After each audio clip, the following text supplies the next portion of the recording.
Yo, what's up? This your boy Derek Branch of Strikes7Sports.com, and today I got some more new news concerning the Memphis Tigers men's basketball program, and I'm gonna have some more news for Memphis, the University of Memphis athletics as a whole.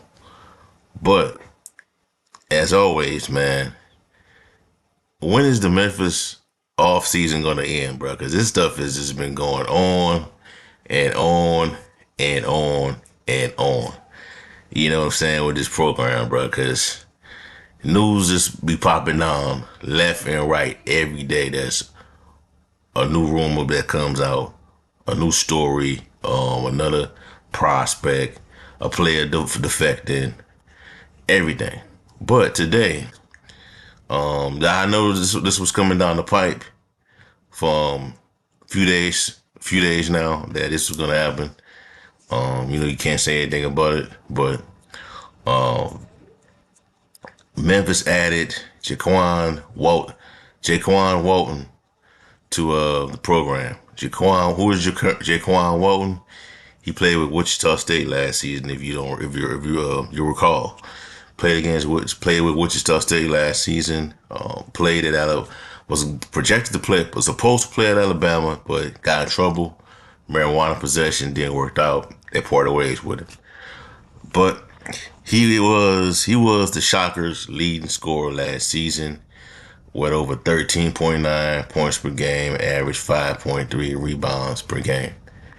With the Shockers last season, was a former standout performer with the Memphis-based AAU program. The team that was supposed to be a part of that 2019 number one ranked recruiting class that featured James Wiseman, Precious Achua, DJ Jeffries, Bookie Ellis, that whole squad. You know what I'm saying? Malcolm Dandridge, but it didn't work out. And now he's back. Well, I won't say back, but now he's finally linked with Penny Hardaway, and he's a part of this year's Memphis basketball program. And the good news is that he does not need a waiver. He will be able to play this season. And also, according to the reports, he will be headed down to the Dominican Republic to be a part of the team. So looking forward to seeing how that's going to play out. And also, I asked about if that game could be watched, could be seen anywhere on TV, or there's any type of app that we could, view it on. I was told it won't be seen anywhere, based on what I got, the info that I got. So we'll just have to wait and see what information, what clips, and any media members that are traveling down to DR is going to show on social media, more like Twitter. So we'll see. But more on Jaykwon Walton, 6'7" wing player, senior wing, who signed. He originally signed with UCF when he got hop in the portal, but Penny does his thing, and today he's in the Laurie Walton Family Basketball Center working out. So Penny is a closer, man. Also, don't forget about Slick Rick Stansberry. Slick Rick. So they got the perfect combination, bro. You know what I'm saying? They got the perfect combination of being of recruiters for this team. You know what I'm saying? So I just think I'm not assuming I know, but this is the answer, the response to the Tigers losing TFL Leonard yesterday to the professional ranks. You know what I'm saying? So this was coming down the pipe for some time now. This ain't nothing. Leonard leaving is nothing new. It got confirmed yesterday, and the next day, Penny Hardaway had an answer. So Penny always has a plan, bro. Everything Penny always has a plan. He doesn't get flustered You're not supposed to really. That's reserved for the fans. The fans freak out over everything. These coaches are trained to deal with, how to respond, how to deal with, losing certain personnel, things of that matter, disciplinary issues, things like with the Michael Williams situation. You notice how Penny Hardaway has been dealing with their entire ordeal. Not doesn't look frustrated, not upset. He's just letting it play out. You know what I'm saying? But in regards to Walton,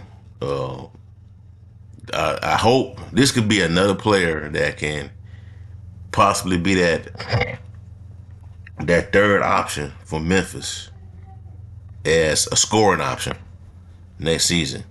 Because when the season kicks off, a few things we're going to be looking for with this team is who's going to be the leading scorer. Is there going to be a second leading scorer? And if there's two top scorers, who's gonna emerge as the number 3 guy? You know what I'm saying? Who's that guy that's gonna emerge? You know what I'm saying? Could it be Walton? And I don't think he starts. I think he comes off the bench. I still believe it's gonna be right now in the perfect world. That's if DeAndre Williams comes back, it's gonna be Javon Quinterly at the 1, Caleb Mills at the 2, David Jones at the 3, DeAndre Williams at the 4, and Jordan Brown at the 5. That's your starting 5. I could be wrong on that, but right now I think it will be those 5 players that will be starting for the season. Can he emerge as that guy that could come off the bench and bail those other guys out? You know what I'm saying? Or is he a guy that can emerge as a scorer for this team, and Penny Hardaway decide that he may want to put him in the starting lineup? That's some of the things that we have to think about. You know what I'm saying? Because he led Wichita State in scoring last season, and he's a shooter. He can shoot beyond the arc based on what these numbers I see right here. 40% beyond the arc, 42 of 105 in only season with Wichita State.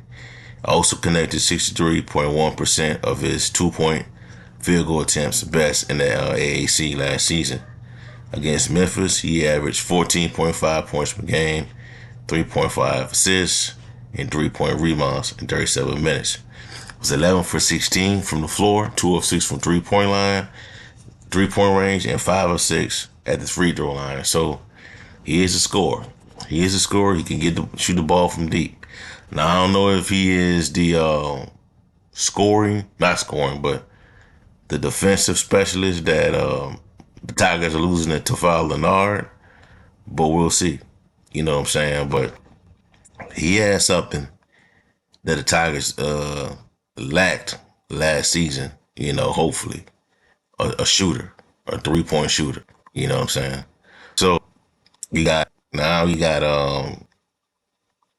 Jaykwon Walton a part of the fold for Memphis basketball this season. And we'll see how that's going to play out, in regards to if he's going to be a starter or he's going to come off the bench. But we'll see, you know what I'm saying? All right, also, some more news that came out. Shouts out to, Leon Taylor of 24/7 Sports. He reported that 7'2" center Zivinar, I hope I'm pronouncing that right, Zivinar Ivizic could be in it. Well, Memphis could have interest in this guy. And I wasn't at the presser today, but they were saying that Penny Hardaway was not done in regards to his adding to his roster. So I'm assuming this could be another, I would say, plan B if DeAndre Williams doesn't show up, and maybe pushes Jordan Brown to the 4. And maybe this guy is a starter. I don't know. 7'2". I'm just hearing about this guy today. Be honest with you. 7'2" center, 220 pounds from Croatia. I'm assuming he decided not to go put his name into the NBA. Well, withdrew his name from the NBA draft and decided to come back to play basketball. So he could come to Memphis possibly. Does he start? It's a chance he start. I mean, I don't think a player like this, based on the footage right here, I don't think this guy is just gonna come off the bench. You know what I'm saying? So it'll be interesting. Like Leon said, it'll be interesting to see if he can get him as well. And as always, NIL will be a factor as well. And I also heard that Kentucky could have some interest in this guy. You know what I'm saying? It could ball down to Memphis and Kentucky for his services. You know what I'm saying? So we just got to see how that's going to play out and see how that's going to shake in these next couple of weeks. Because, as I said, Memphis basketball news, rumors, news, discussions, it's been like a 12-month operation, a yearly venture for me. So we'll see. All right, other news, man. More news came out about this Big 12, this whole Memphis being considered for the Big 12 after the Pac-12, after Colorado leaves for the Pac-12 to become part of the Big 12. But Brett McMurphy of Action Network stated on Twitter that the Big 12 wants to add another school to the conference along with Colorado, league. So they're first going to look at to see if any other Pac-12 schools that are interested in coming to the Big 12. So the choices are Arizona, I believe, Utah, from the Pac-12 to be a part of the conference. You know what I'm saying? So yeah, Arizona, and Utah could be a possibility for them. But if not, they would they would try to invite Memphis, San Diego State, or Memphis, San Diego State, or Connecticut, UConn. Now, to me, man, you should just invite Memphis, man. Like, dude, out of all those schools that were you saying it, they're saying you had a long there. Out of all those programs, this is your best bet to like get the best return on your investment on them. Those schools and then they don't drive the revenue that Memphis could bring in football and basketball. I know about UConn has a long-standing tradition of a really good college basketball program, but they don't bring the football element to it, aspect of it. For real. But Memphis, they bring both. I know Memphis hasn't been what it once was the past 2 seasons, but it has been a successful program, football program. One of the best group of pros in college football, And Memphis basketball just speaks for itself. Look what Penny Hardaway does, but it has had multiple number one recruiting classes, and won the NIT, got to the NCAA tournament back-to-back seasons, 20 games during his tenure. So it should be to me, it should be a slam dunk. If you want to add another Group 5 program between each other, UConn, Memphis, San Diego State, UNLV, SMU, you should add them, man. Just for real, you won't be disappointed. And the programs, the steps in the right direction, they're moving in the right direction to improve the football program, improve the facilities, improve the Liberty Bowl. So go ahead and do it. You know what I'm saying? But outside of that, man, this Big 12 news changes every day. Every day there is a new story on who the Big 12 may have interest in. Every day.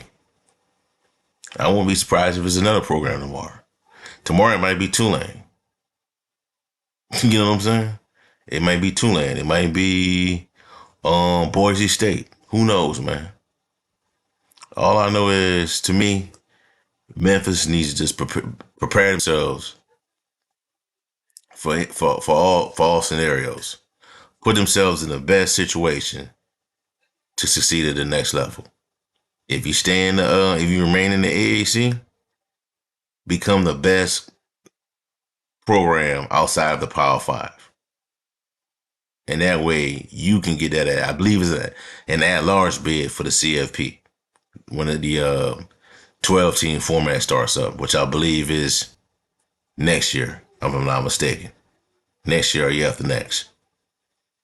But you will have your challenges, though. You will have, you got your UTSAs, you got Boise State, you got Appalachian State, you got Coastal Carolina. You got some really good group of 5 schools out there that gonna be challenging you for that playoff spot, for that playoff berth. So we'll see how it play out, man. But if I'm the Big 12, man, just invite Memphis, man, and just get it over with. Just invite Memphis and get it over with, man. That's just what it is right now, man. You mean, don't feel bad about it. And I don't know why there was all secretive about the meeting that they claimed that didn't took place last month, if I'm not mistaken, between Memphis, the Big 12. So apparently allegedly the Big 12 commissioner and school officials. Just make it happen, man. But like I always say, man, we'll see how it'll play out these next couple of days, next couple of weeks, next couple of months, man. Arizona, Utah, man. I mean, it'd be odd. It's hard for me to believe that Arizona and Utah won't be interested in the Big 12. I know Utah wouldn't be. Would be. I know Utah would be interested in going to the Big 12 because Utah used to be a Power 5, used to be a group of 5 school before they got into the Pac-12. So I know they don't want to go back to being a G5 school. I'm not knocking G5 school, but you won't put yourself in the best situation to make profits. So I just find it hard to believe that Utah wouldn't have interest in this, or Arizona. And they will be considered, not Utah, but Arizona will be considered more Big 12 than Memphis, in my opinion, based on from a geographic standpoint. You know what I'm saying? But it's just a fluid situation, man. A fluid situation that you just gotta continue to monitor, if you're into that kind of type of stuff, because the news is changing, the information changes every day and every other day. So we'll see. All right, so that's for y'all for right now, man. Give me a like, comment, subscribe to the channel. Jaykwon Walton, and that's interest in Zimanir Ivasak, 7'2" center out of Croatia. And I'll be probably back later on this weekend with some more news if anything drops that I hear about. All right. Check out strike7sports.com for latest content on the Memphis Tigers and the Grizzlies, and also the NFL and the NBA. And please subscribe to the channel. Have a blessed night. Peace. I'm out.